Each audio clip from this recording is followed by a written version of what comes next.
Сәлем достар, Олайт Алматы компаниясының келесі бейнебаянына қош келдіңіздер. Және бұл бейнебаянда Cloud Computing деген не деген сұраққа қысқадан нұсқа жауап беріп көрейік. Cloud Computingті қазақ тіліне бұлтты есептеу деп аударуға болады деген ойдамын. Яғни біз бұл жерде әрине бұлтты санап жатпаймыз. Біз бұл жерде есептеудің, ақпаратты өңдеудің бұлтты түрін айтсақ болады. Бүгінгі таңда Cloud Computing деген ұғым жиі кездесіп, көп қолданысқа ие болуда, және ақпараттық технологияның болашағы осы Cloud Computing пен өте тығыз байланысты болмақшы. Олай болса, Cloud Computing деген не деген сұраққа жауап берейік. Ол үшін тағы да қарапайым Википедия парақшасына сілтеме жасаймыз. Олай болса, ағылшын тіліндегі Cloud Computing деген парақшаны ашайын. Енді байқап отырсаңыздар, бізде қазақ тіліндегі Википедия парақшасы да ашылған, және бұл жерде жазылғаны бұлттық есептеу деп жазылған екен, және бұл шынын айтқанда кішкене дұрыс емес мағлұмат сияқты. Олай болса, ағылшын тілінен алайық, және оны өзімізге ыңғайлы әрі түсінікті ретінде түсінікті қылып аударайық. Мүмкін болашақта Википедияның қазақша парақшасына өзіміздің үлесімізді қоса жатармыз. Енді бұл жердегі мағлұматқа назар аударатын болсақ, онда Cloud Computing дейді, және бастапқы бір бөлігін аударып қойдым. Олай болса, сол аудармамен танысайық. Cloud Computing немесе бұлтты есептеу бұл ортақ, қолайлы, талап бойынша қолжетімді, оңай икемделетін есептеу ресурстарына мүмкіндік беретін модель. Және байқасаңыздар, бұл жердегі теориялық мағлұматтар кішкене түсініксіздеу болуы мүмкін. Алайда бейнебаянды соңына дейін қарасаңыздар, барлығы түсінікті болады деген ойдамын. Бұлтты есептеу және ақпаратты сақтау шешімдері жеке тұлғаларға және ұйымдарға үшінші тараптың дата центрінде ақпараттарды сақтауға және мәліметтерді өңдеуге қажетті жабдықпен қамтамасыз етеді деп жазылыпты.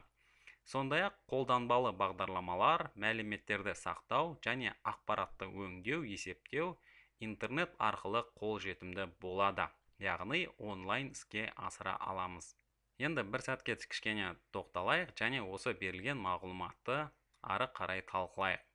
Ортақ деп тұрғаны бұл жерде дата центрлер, яғни үлкен ірі компаниялардың дата центрлері ұйымдарға немесе жеке тұлғаларға қызмет көрсетеді, және мысал ретінде сіздерге ұсынылып отырған Google компаниясының бір кішкентай дата центрі мысал ретінде алынды.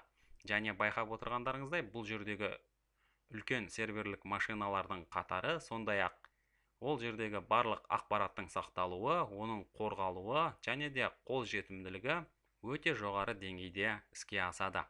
Және байқап отырсаңыздар, осындай дата центрлер мысалы жер шарындағы адам өмір сүретін 6 құрлықтың барлығында болуы мүмкін, яғни Европа, Азия, Америка немесе Австралия, яғни барлық құрлықта кездеседі, және де қолдану барысында ортақ болады.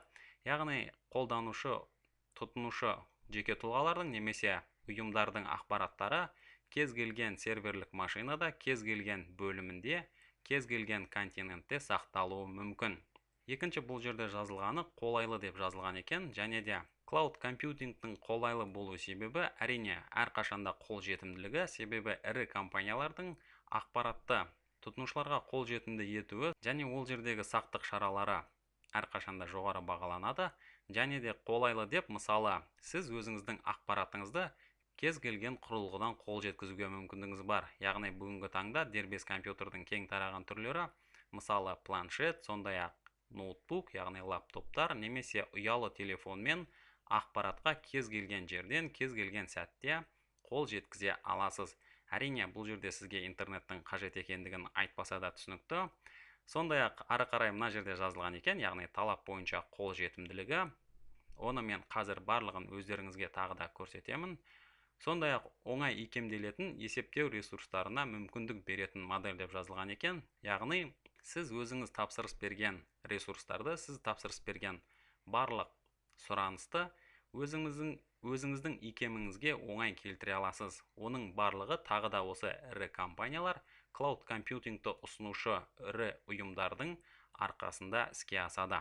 Енді бұл жердегі келесі бізде берілген мағлұмат, ол толық түсінікті болды деген ойдамын. Яғни үшінші тараптың дата центрі деп отырғанымыз, мысалы Google-да жаңа көріп кеттіңіздер.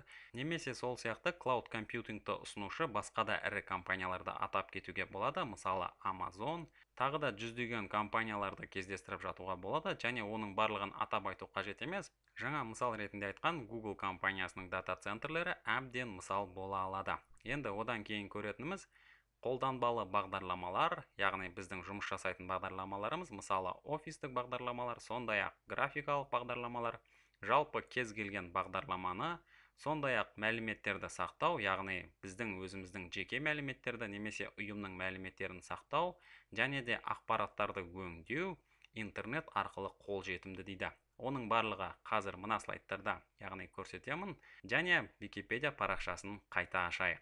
Яғни мен сіздерге жаңа көрсеткен мағлұматтар бұл бірінші қатардың аудармасы деп айтсам болады. Біз енді бірінші теориялық мағлұматтармен танысып алайық, одан соң барлығын мына жерде тағы да көре жатамыз. Енді төмен қарай түсетін болсам, бұл жерде жазған екен cloud computing, немесе оны қарапайым тілмен жай ғана cloud деп атауға болады дейді. Білесіздер ме, мен осы Википедия парақшасын қазір PDF форматқа ауыстырып алдым, және осы жердегі өзім ерекшелеп қойған және де назар аударатын мағлұматтарға тоқталайық. Яғни мен мына парақшаны кішкене үлкейтемін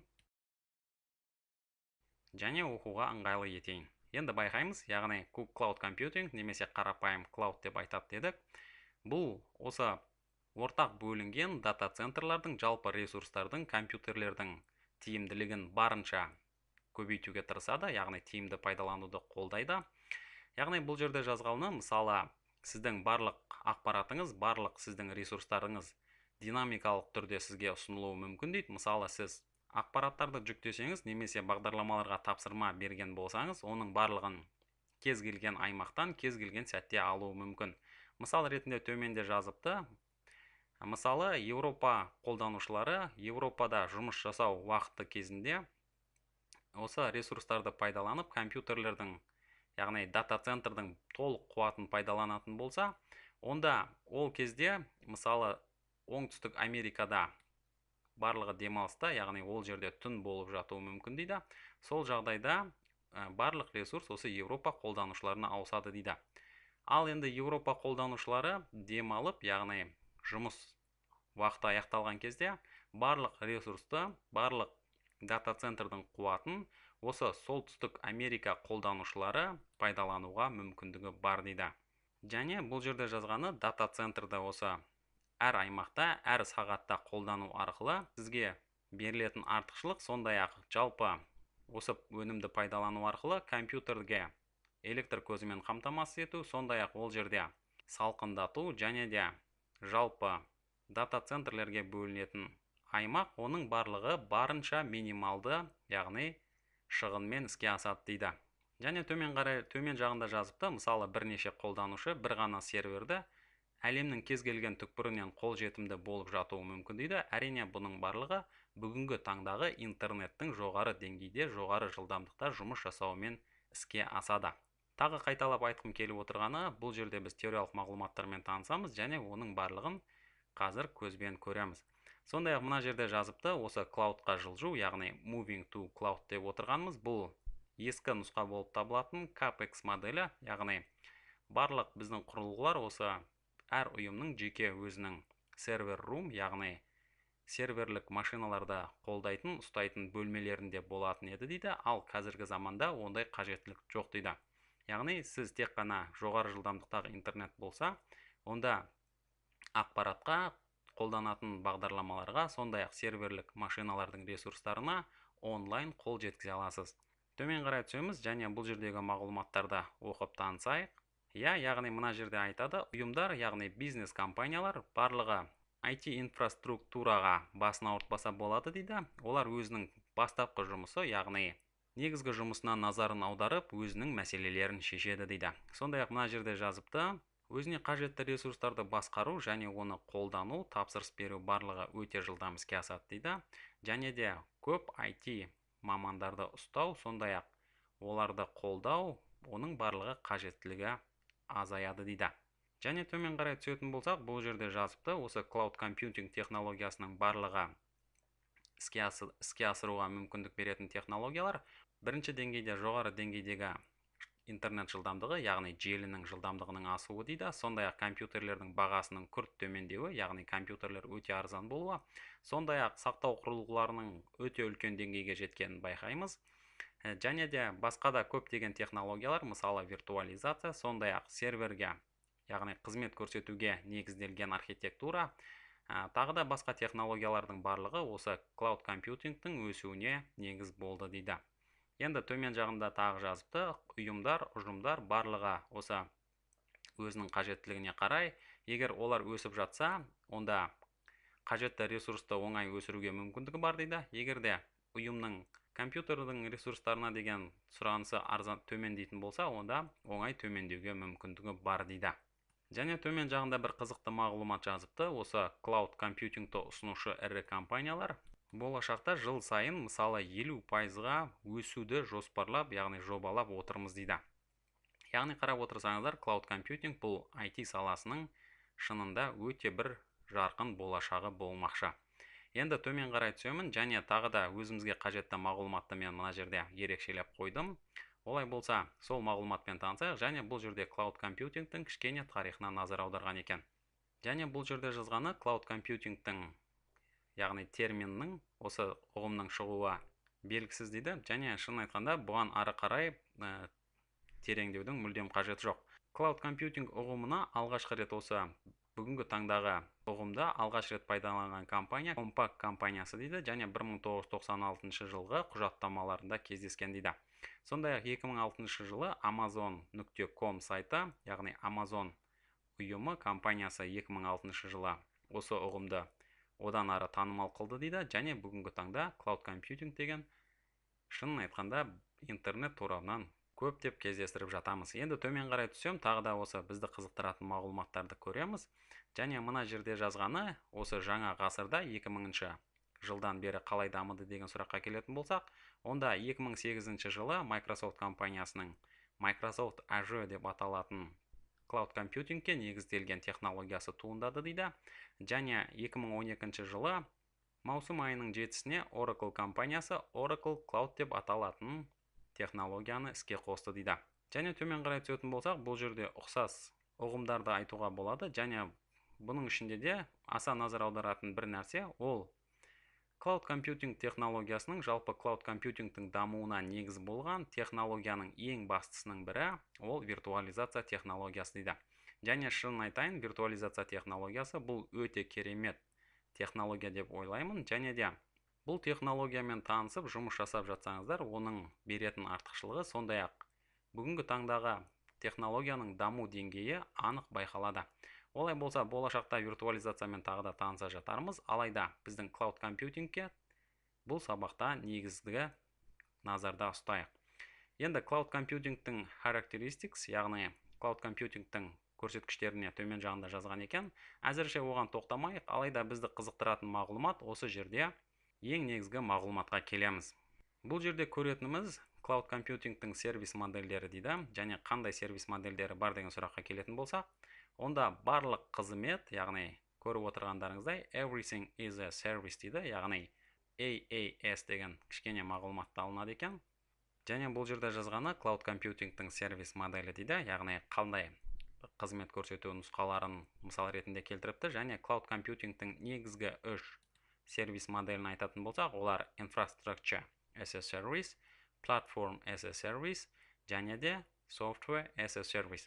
Яғни осы 3 негізгі ұғым, яғни EAAS, сондай-ақ PAAS, және де SaaS модельдері осы клауд компьютингтің негізі болып табылады. Олай болса, осымен танысайық, және соның ішінде ең біріншісі software as a service дейді, яғни клауд компьютингтің негізгі құраушы блогы, мысалы осы software as a service. Және бұны қазақ тіліне аударған бір керемет сурет мына жерде бар екен, Википедия парақшасында ұсынылған екен. Осы суретке назар аударатын болсақ, яғни клауд компьютингтің негізгі 3 құраушы бөлшегі блогы, ол software as a service, яғни қолданбалы бағдарламалар, сондай-ақ infrastructure as a service, яғни инфраструктура деп отырғанымыз, ол инфрақұрылымды айтуға болады, және platform as a service, яғни PaaS, ол тұғыр дейді. Енді осы 3 негізгі құраушы блоктарымен жеке танысатын болсақ, оның біріншісі бізде жаңа көріп кеткендеріңіздей, мысалы Software as a Service-тен бастайық, яғни бұл жерде жазыпты CAS моделінде бұл жерде қолданушыларға қолданбалы бағдарламаларға және дерекқорға қолжетімділік, яғни ұсынылады дейді, және оны оңай көруге болады. Біз енді теориялық мағлұматтарды көз алдымызда көре алуға мүмкіндігіміз болады. Олай болса, қарайық. Қолданбалы бағдарламаларды бұлтты есептеулерде қолдану деп отырғанымыз, әрине, ол өте оңай. Яғни мысалы, мен алдыңғы сабақтарда көрсетіп жүрген өздеріңізге слайдтар немесе кез келген осы Google Docs деп айтып жатамыз, яғни Google компаниясының ұсынған қолданбалы бағдарламаларының барлығы Cloud Computingке беріледі, яғни